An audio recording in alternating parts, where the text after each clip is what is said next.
Hi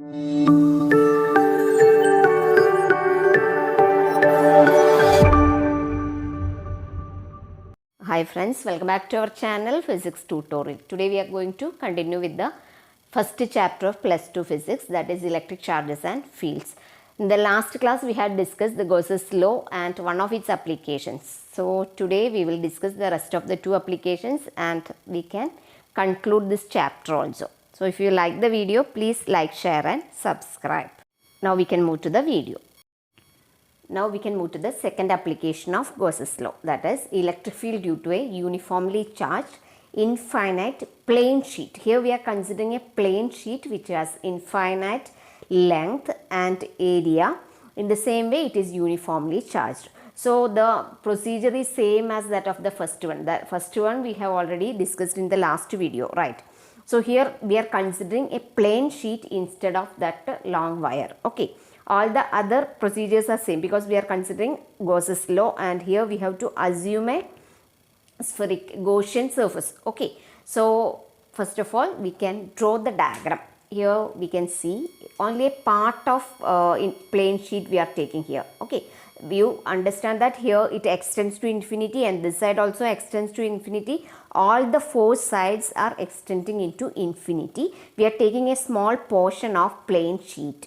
Suppose we are taking a small sheet like our hand or anything, any paper like that. Okay. So here we can see that the plane sheet over here.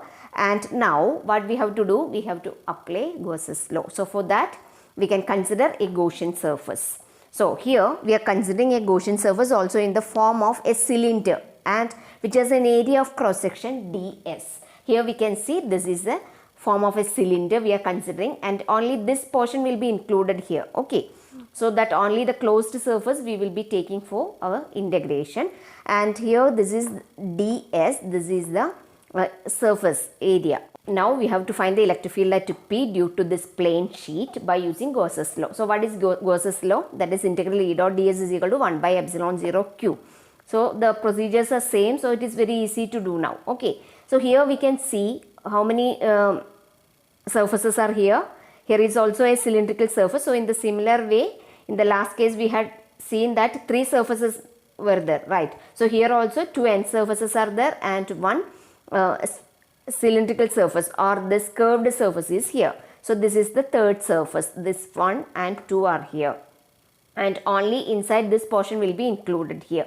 So we can see which direction is this for ds. Here this is the surface and here we have to draw the perpendicular. That means perpendicular is ds, right? So here we are drawing this, means here we can see this is ds, this upwards, and here also we have another surface, right?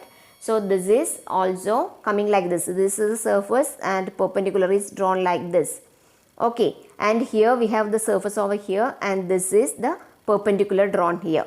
And now we have to know in which direction the electric field is. So here we have a positive charge. Here all are positive charges. So what will be the direction of electric field?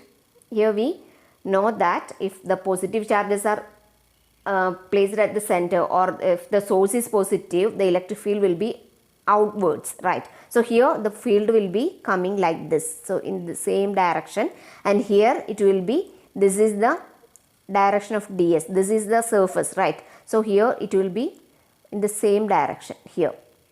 And here also we have, this is also going outwards. So the direction of electric field is like this.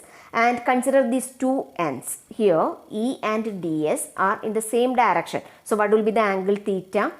That will be, yes, 0 only, right? So in these two cases the angle is 0 in between E and ds. And what about this? Here we have electric field in this direction and this is the direction of ds. So here 90 degrees coming.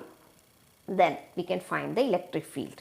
Now E dot ds means E ds cos theta we are finding, right?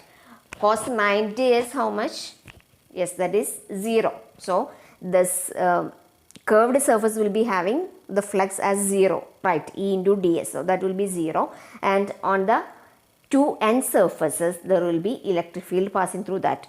So here we have to find the total electric flux. For that we can take this E outside, because E is the constant value. So E into integral ds we have to find. Then that will be equal to q by epsilon 0. Here q is sigma ds, then divided by epsilon 0 we are writing. Now what about integral ds? Integral ds how we can find? That is, here only two surfaces are there. So 2 into ds we have to take. That is the total. E, that means ds plus ds. Right. So integral ds will be equal to 2 ds. Clear? Because only the two end surfaces are having that E ds. Right. So we will write it as 2 into ds. Then E into 2 ds will be equal to q by epsilon 0. So sigma ds by epsilon 0. Then we can rearrange to get the equation for E. What will be coming there? E is equal to sigma ds by 2 ds epsilon 0. Right, sigma ds by 2 ds epsilon 0. This ds and ds will get cancelled. Then what about E? Electric field will be equal to sigma by 2 epsilon 0. So that is the electric field due to a uniformly charged infinite plane sheet. Clear? So here also we are taking only the two end surfaces which are having the electric flux. The third surface, that is the curved surface, will be having flux value 0. Right. So we are taking that 2 into ds as the integral ds value. Now we can write this only in the equation of Gauss's law. Then we will get E is equal to sigma by 2 epsilon 0. Now we have the third application of Gauss's law. That is the last application, and here we will find the electric field due to a uniformly charged thin spherical shell. So for spherical shell we are considering here, and in that spherical shell we will find the electric field in three regions. That is field outside the shell, and second one field on the surface of the shell, and third one is field inside the shell. So for that we are considering a hollow spherical shell as shown here. Here this is a hollow spherical shell. The charges will be residing on the surface of this, and the radius of the spherical shell is r, and we are considering a point P outside this shell. Okay. Now we are finding the electric field by using Gauss's theorem. So for that we have to consider a Gaussian surface over here. So through the point P we are considering a spherical Gaussian surface, that is shown with the dotted lines. Here the surface charge density is sigma. So the total charge will be equal to, sigma will be equal to q by 4 pi r square. Okay. So that we can find by using this.